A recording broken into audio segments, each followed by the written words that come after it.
quick video on stance, all right? So when we're talking about stance, a couple things that we want to focus on, okay? What we're told for good posture is we want to stick our chest out, we want to be nice and proud. The problem with this is if you look at my, the big arch in my back here, that's going to create more problems than it solves, especially with regard to kind of pulling my abs apart. So first thing I want to do is put one hand on the top of my ribs, one hand on my pelvis. Now, if I put these spaces farther apart, my back is arched. So we want to bring these spaces closer together. Really, and all I want to do there is kind of tighten my abs and tighten my butt a little bit. You can see the difference. It's kind of like a bad dance move. I drop together, drop these spaces down. Now everything is in line. What I'm not saying is keep your abs tight all the time, but just think about dropping these two spaces together without changing position. That doesn't mean you have to like droop your shoulders. You can just kind of play around with that, you know, and just stand in a way I kind of like to think about that is I can put my back against the wall, kind of press my back into the wall, come off the wall, you know, without my shoulders necessarily changing position, you know, so like throughout the day, if your back starts to hurt, this is actually a relief position. You can just come to the wall, you know, press your back into the wall some, kind of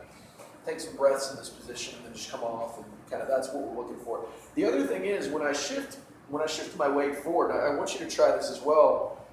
When I shift my weight forward into my toes, what I start to feel is I start to feel a lot of kind of tension on the front side of my body. So my quads, my stomach, all those things. And imagine standing like this for hours, days, years. All of this stuff just gets super tight, overused, and over time the tension creates, again, a splitting force that could potentially lead to things like diastasis recti, hernias, things of that nature. And at the very least, we're not going to be able to strengthen like we want. So as opposed to doing this, where my weight shifted all the way to my toes, think about shifting your weight more to your heels and just standing in this fashion. What you'll find is that immediately we have more weight in our butt, more weight kind of down the backside of our body. In reality, what we're doing is standing vertically. Okay, whereas when I'm leaning forward, I'm actually shearing off some of the effects of gravity. So stand tall, drop your ribs down, and just be mindful of that. Take a sticky note, boom, put it on your head. Think about that throughout the day. Have a great time. Practice.